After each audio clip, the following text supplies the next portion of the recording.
आई है और इनमें से एक जो मुख्य अभियुक्त है वो पहले से ही जमानत पे बाहर है, क्योंकि जमानत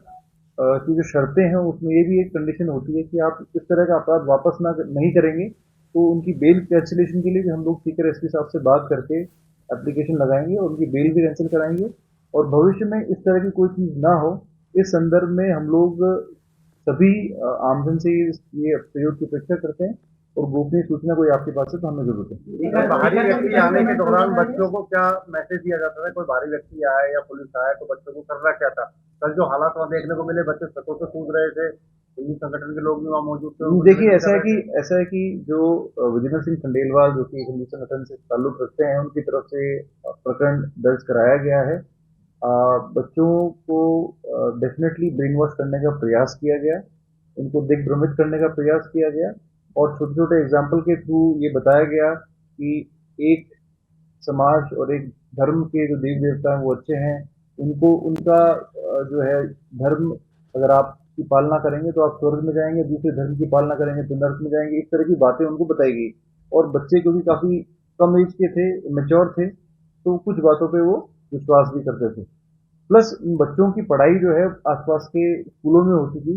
वो जगह सिर्फ हॉस्टल के रूप में काम में आ रही थी, तो मॉर्निंग प्रेयर्स के माध्यम से और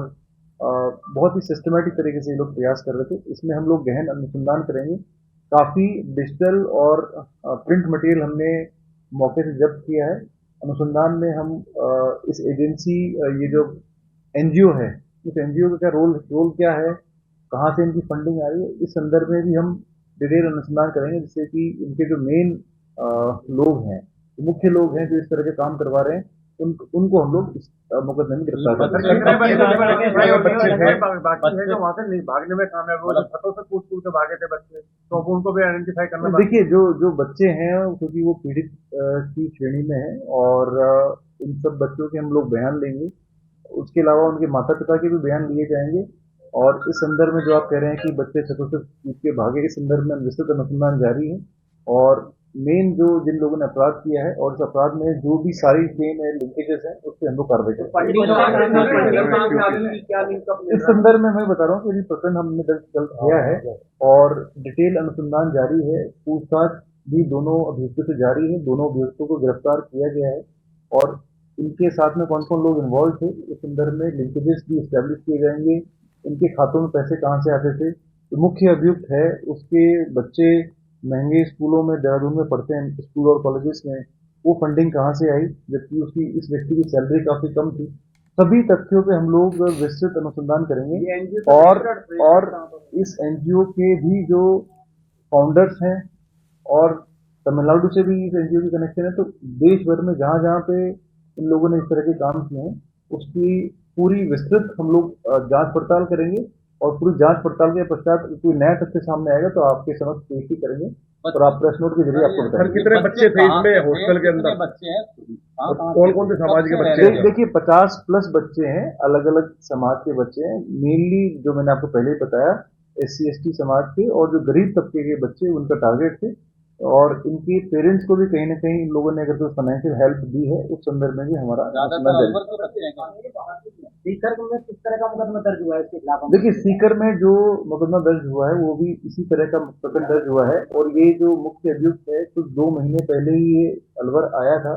और इससे पहले भी इसने कहीं और भी अगर इस तरह के कार्य किए हैं उस संदर्भ में पूछताछ जारी, इस संदर्भ में अनुसंधान कर रहे हैं लोग। आपको भी बता रहे हैं प्रकरण दर्ज किया है और जो प्राइमा फेसिया जो फैक्ट सामने आए उसके बेस पे प्रकरण दर्ज करके जो हॉस्टल के मालिक कौन थे, संस्था के मालिक कौन है, इन सभी तथ्यों पर हम लोग विस्तृत अनुसंधान करेंगे। क्या हॉस्टल का डीवीआर भी जब्त किया गया है, जो सीसीटीवी कैमरे लग रहे थे? देखिए हॉस्टल से में काफी हमने डिजिटल एविडेंसेस और प्रिंटिंग मटेरियल हमने जब्त किया है, उसका विस्तृत एनालिसिस किया जाएगा और इस संदर्भ में सीनियर ऑफिसर्स के नेतृत्व में एक विशेष टीम का गठन करके सभी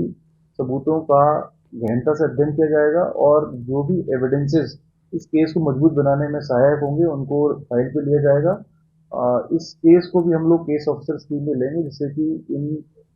दोनों व्यक्तियों को और जो भी व्यक्ति इस धर्मांतरण के काम में इन्वॉल्व हैं उनको हम सख्त सजा दिलवाएं और इससे पहले भी जहां जहां प्रकरण दर्ज हुए हैं और जहां पर ये बेल पे बाहर है, इनकी बेल कैंसिलेशन के लिए भी हम प्रयास करेंगे।